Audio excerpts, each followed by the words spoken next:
எல்லாரும் கொண்டாடக்கூடிய இந்திய அளவுல ஒரு செலிபிரிட்டி அவங்க. அவர்கள் சொல்றாங்க இந்தியில பேச முடியாது போடா, பேச முடியாது. யாருக்கிட்ட? பாஜக மேடையில் பாரதிய ஜனதா அரசு ஆட்சி செய்கின்ற மகாராஷ்டிராவில் பாரதிய ஜனதா கட்சியை சேர்ந்த ஒரு முதலமைச்சர் கையில் விருது வாங்கிட்டு, ஓ இந்திய வேணா ஒரு மண்ணு வேணா, நான் மராத்தியில பேசுவேன், இந்தியாவில் உள்ள அனைவருக்கும் புரியணுமா இங்கிலீஷ்ல பேசுறேன், என்னால இந்தியில பேச முடியாதுன்னு சொல்லியிருக்காங்க. இத்தனைக்கும் கஜோலுக்கு ஹிந்தி தெரியும், அவங்க ஹஸ்பண்ட் அஜய் தேவ்கனுக்கும் ஹிந்தி தெரியும். ஹிந்தி 2 பேருக்கும் தெரிஞ்சும் நான் எதுக்கு பேசணும்னு கேட்பதுதான் தன்மான உணர்ச்சி. இது என்னடா அது என் தாய்மொழியில நான் பேச முடியாதா? எதுக்கு எடுத்தாலும் இன்னொருத்தன் மொழியில பேசிதான் நான் என்னை அடையாளப்படுத்திக்கணுமா? இது எவ்வளவு பெரிய கொடுமை.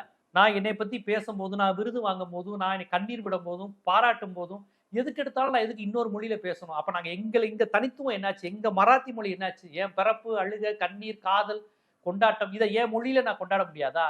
எதுக்கு எடுத்தாலும் நான் இந்தியில ஒரு பைட் கொடுக்கணும் அப்படின்னு கஜோல் கேட்டிருக்கிறாங்க.